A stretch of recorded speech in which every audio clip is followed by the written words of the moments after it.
Իդեալ համակարգը տեղաբաշխում է 1 միլիարդ դրամի գովազդային ֆոնդ նորակառույց բնակարանների բոլոր շահառուների միջև։ Յուրաքանչյուր ընտանիք կարող է ստանալ 500,000 դրամի սերտիֆիկատ, որը կդառնա ձեր առաջին քայլը բնակարանը երազանքի տուն դարձնելու ճանապարհին։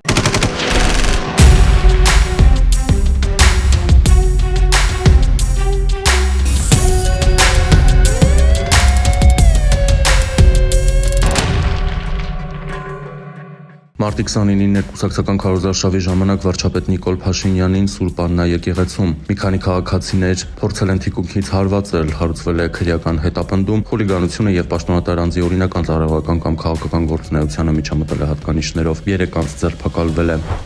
Մարտի 27-ին 3 անձ է հայտնաբերվել, որոնք կասկածվում են մարտի 25-ին Ազատության պողոտայում գտնվող շինության ներսում գույք այրելու մեջ։ Կասկածյալներն են 14-ամյա Բ-ն, 15-ամյա Ե-ն եւ 16-ամյա Վ-ն։ Նրանք խոստովանել են, որ միտումնավոր չեն հրկիզել, պարզապես մտել են ներս կիթառ նվագելու, երբ մրսել են, կրակ են վառել, որպեսզի տաքանան, ինչից հետո կրակը մեծ արագությամբ տարածվել է ու շենքը բռնկվել է։ Հանրային քրեական հետապնդում է հարուցվել Գյումրու համայնքապետարանի աշխատակազմի ինքնակամ շինությունների եւ հողի վերահսկողության բաժնի պետ, Գյումրու համայնքապետի խորհրդականի կրթության բաժնի 3 աշխատակիցների նկատմամբ նախնական համաձայնությամբ իրենց իշխանական ու ծառայողական լիազորություններն անցնելու համար դեպքը վերաբերում է հոկտեմբերի 20-ին Գյումրիի համայնքապետարանի շենքում եւ հարակից հրապարակում տեղի ունեցած զանգվածային անկարգություններին։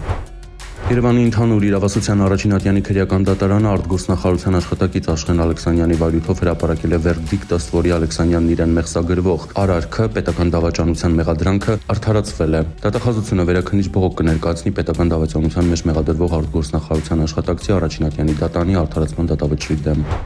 Ավարտվել է Հայաստանի էլեկտրական ցանցեր ընկերության սեփականատեր Սամվել Կարապետյանի վերջինիս պատկանող ընկերությունների գործունեությունը ղեկավարած ՎԹ-ի եւ ԱԽ-ի կողմից առանձնապես խոշոր չափերով հարկեր վճարելուց խուսափելու, իրենց իշխանական կամ ծառայողական լիազորությունները կամ դրանցով պայմանավորված ազդեցությունը օգտագործելով խարդախությամբ առանձնապես խոշոր չափերով գույք հափշտակելու, առանձնապես խոշոր չափերով փողերի լվացման, իրավաբանական անձանց օգտագործելու միջոցով ապօրինի գործունեությունն իրականացնելու, նաեւ ՍԿ-ի կողմից իշխանությունը զավթելուն, սահմանադրական կարգը բռնի տապալելուն ուղղված հրապարակային կոչեր հնչեցնելու դեպքերի առթիվ քրեական վարույթի նախաքննությունը Կարապետյանի նկատմամբ որպես խափանման միջոց է կիրառվել տնային կալանքը, գրավը եւ բացակայելու արգելքը, ԱԽ-ի, ՎԹ-ի նկատմամբ բացակայելու արգելքը, գրավը եւ վարչական վերահսկողությունը։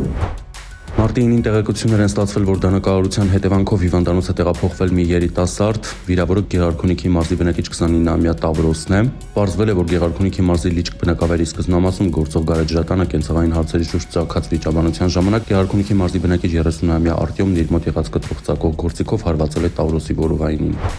Մարտի 9-ին Երևանի բնակիչ 64-ամյա Կամոն ոստիկանությանը հայտնել է, որ անհայտ անձը մուտք է գործել Այվազգովսկու փողոցի 4/2 հասցեում գործող Մետեքսիմ ընկերության 3-րդ տեղամասի իր աշխատասենյակ եւ այնտեղ գտնվող չհրկիզվող պահարանը տեխնիկական միջոցի գործադրման բացելու միջոցով գողացել մոտ 10 միլիոն դրամ եւ 1 արծաթե ոսկեջրած բաժակ, պատճառելով գույքային վնաս։ Մարտի 26-ին Դիլիջանում պարեկները կանգնեցրել են Mercedes Magnus-ի մեքենա, պարզվել է, որ Երևանի բնակիչ 54-ամյա վարորդը Ռուսաստանի իրավապահների կողմից հետախուզվում է գողության մեղադրանքով։ Մարտի 30-ին խճաքարով բարձված Հովո Magnus-ի բեռնատարը Երևան-Երաստ-Մեղրի ավտոճանապարհին բախվել է Nissan Tida, 2 Mercedes, Niva Chevrolet Magnus-ի ավտոմեքենաներին եւ Mercedes Magnus-ի ավտոքարշակին։ 2 հոգի տեղափոխվել է հիվանդանոց, որոնցից մեկը գիտակցության չգալով մահացել է։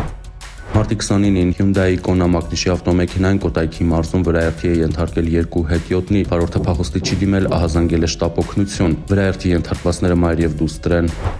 Մարտի 27-ին Արարատի մարզի բնակիչ 31-ամյա Ռոմանն իր վարած BMW Magnus-ի ավտոմեքենայով Երևանի Գրիգոր Լուսավորիչ փողոցում վրայերթի է ենթարկել Երևանի քաղաքապետարանի հաշվեկշռում հաշվառված թիվ 1 երթուղին սպասարկող տրոլեյբուսի վարորդին, ով իջել էր տրանսպորտային միջոցից, որպեսզի միացնի հանգույցից առանձնացած տրոլեյբուսի սնուցող էլեկտրական լարը։ Վարորդը փախուստի չի դիմել, ահազանգել է շտապ օգնություն։ Մարտի 29-ին Երևանի Հալաբյան Մարգարյան փողոցների խաչմերուկում բախվել են Երևանի բնակիչներ Հայկի վարած Chevrolet եւ Էրիկի վարած Kia Magnus ավտոմեքենաները։ Կիանն էլ բախվել է ճանապարհին տեղակայված երկաթե պաշտպանիչ ճաղավանդակին, 3 հոգի տեղափոխվել է հիվանդանոց։ Մարտի 28-ին Երևանի Գրիգոր Լուսավորիչ փողոցում բախվել են BMW եւ Nissan Magnus-ի ավտոմեքենաները, 1 հոգի տեղափոխվել է հիվանդանոց։ Մարտի 27-ին Երևան-Սևան-Իջևան ավտոճանապարհին բախվել են Գեղարքունիքի մարզի բնակիչ 20-ամյա Արմենի վարած Lada Priora եւ Տավուշի մարզի բնակիչ 58-ամյա Արտավազդի վարած Ford Transit Magnus-ի ավտոմեքենաները։ Lada Priora-ի ուղևորը տեղափոխվել է հիվանդանոց։ Մարտի 29-ին ահազանգ է ստացվել, որ Աղթալա բնակավայրի Օրջոնիկիձեի փողոցի շենքերից մեկի մոտակայքում գտնվող ավտոտնակում մեքենա է այրվում եւ տուժած կա։ Ժեշփրկարները մեկուսացրել, ապա մարել են կրակը, այրվել է Mercedes-Benz Magnus-ի ավտոմեքենան, ավտոտնակում արկա ավտոպահեստամասեր, տուժածը տեղափոխվել է հիվանդանոց։